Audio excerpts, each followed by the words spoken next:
que o amor universal, dourado de Cristo, possa trazer a alma gêmea, a chama gêmea de cada um de vocês e que possamos, com esse amor verdadeiro, fazer a união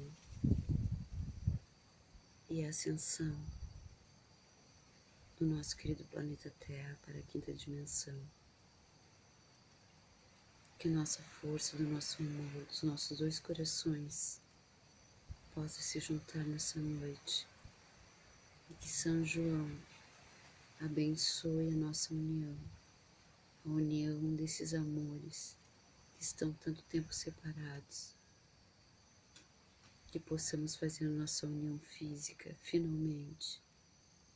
Assim é, está feito. Gratidão.